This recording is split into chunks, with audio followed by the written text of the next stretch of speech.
Hello and welcome to Pilates at Home. Thank you for signing up to this course. Today we're going to do a little bit more of the fundamental exercises. So the very first day to help you doing, the most important thing, you might have to do a class a couple of times to really get used to it, is to work on your imprint. It is the basis of all of Pilates. Once you get that right, everything else will just come flowing along much easier. You'll lower your risks of injury and overworking the back and things like that. What we're going to work on today is we're going to work on the glutes. So they're the second most important part. If you imagine your pelvis, you've got the abs stabilising your core on top. They're like the walls of a house. They're holding everything together. They're holding the roof on top, but you need the foundation below that. And that's what we're going to work on today, is the glutes. Now, we touched on that with the imprint class, where we roll the hips back and we lift up into the bridge, and you want to get your glute max, the big muscle at the back of the hips working. Today we're going to start to work the sides, those muscles on the sides of the hip. We're going to lie down onto your side. So you're going to rest the head down, bend the elbows so your head is resting onto your hand. You're going to line your back up with the back of the mat. Don't have your legs straight down. You're going to bring your feet to the front corner of the mat down there. So your body's going to come down, there's going to be a little sweep coming forward. You're going to bring your hand onto the top of your pelvis, so onto your hip there, and you should feel that bony point sticking out the front, just below where your belt or top of the trousers come around, and you're going to keep your fingers on that point. Now what I want you to do is I want you to make sure that point doesn't swing back and forward, and it doesn't lift up towards your body. So to stop that happening, we're going to practice a few little leg lifts from the side. So rest the head down, comfortable position, lift the top leg up, and then back down. The leg just reaches about a foot into the air, and then lowers back down. Now when you lift that leg up, what's happening at that hip? This is the most important part to understand. As you lift the leg up, does the pelvis start to reach up towards you? We don't want that to happen. We want to keep the pelvis still as we lift the leg up. So with the top leg, I want you to imagine pushing the heel as far away from the body as you can. Keep pushing away as you lift the leg up and down. Now you notice that bony point at the front of the pelvis, that's not going to move anywhere near as much. So you lift and lower, and lift and lower. Always keep stretching that heel, keep pushing away, stretch it as far away from your body as you can. Lift and lower, one more, lift and lower, and then rest back down.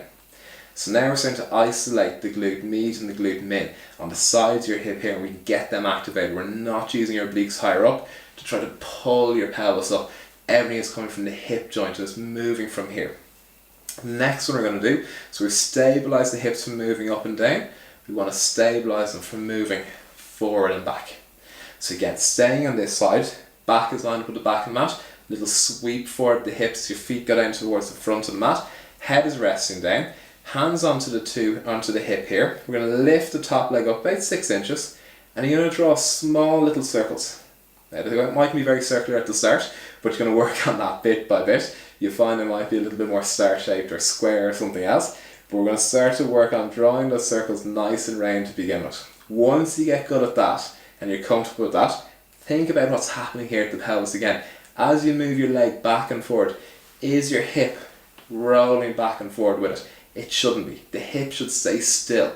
You should be able to have a glass of water on top of that, full to the brim, and you shouldn't be dropping or spilling a drop of it. So you want nice smooth circles coming around, and then to really confuse things, you're going to switch directions. Good, and you find it's hard to keep those circles nice and round, and you find it's hard to control at the hip as well. Good, and then rest back down.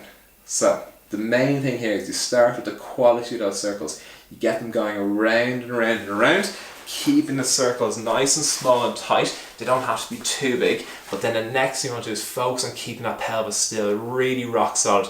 We don't want to move too much side to side. Then we have to switch over and we have to do the opposite side. So same thing again. Rest the head down onto the mat, bottom hand below your head, back lined up with the back of the mat, little sweep forward at the hips as the feet come down to the front of the mat, top hand onto the top of the hips, and again lift that top leg up and down, just about a foot or so into the air, 30 centimetres, nothing too high, and then lower back down. Again, hand onto that top hip, and remember, push that top heel all the way to the opposite end of the room. Lift and lower, and lift and lower, and lift and lower. Good. 2 more. Last one. That bony point shouldn't move, and then rest the leg back down.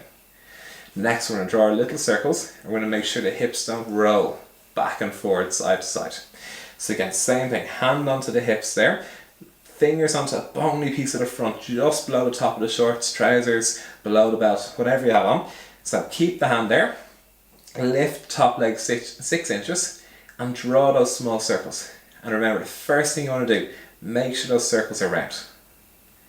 Once you get good at them, bring your attention. Now this might take a few classes, this might take a few days in a row to do it. You'll find if you do this again tomorrow, you'll already be 10 times better. Things click in really quick when the body learns these. You might have to have a night's sleep on it, but you'll find you're a huge amount better the next day.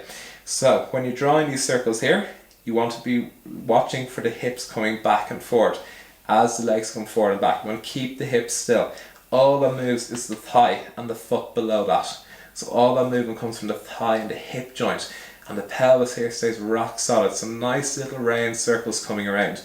And remember, push that heel away as you draw those circles. It'll keep the pelvis more stable.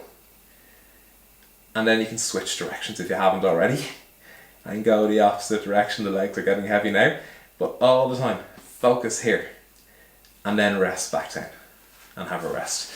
So these again, with these fundamental classes, they don't click in straight away. They take a little bit of time for the body to get used to them. What you might find is if you do one today, if you come back to it tomorrow, you find a good chunk of it has improved really, really quick. So small little bits of practice every day. Couple of repetitions of an imprint into a bridge, into working the sides of the hips, and you find that Pilates becomes much, much easier. Everything becomes automatic then. Give it a go, 5 minutes every day in the morning before you get out of bed. Practice a few moves and you'll find a huge difference. See you again.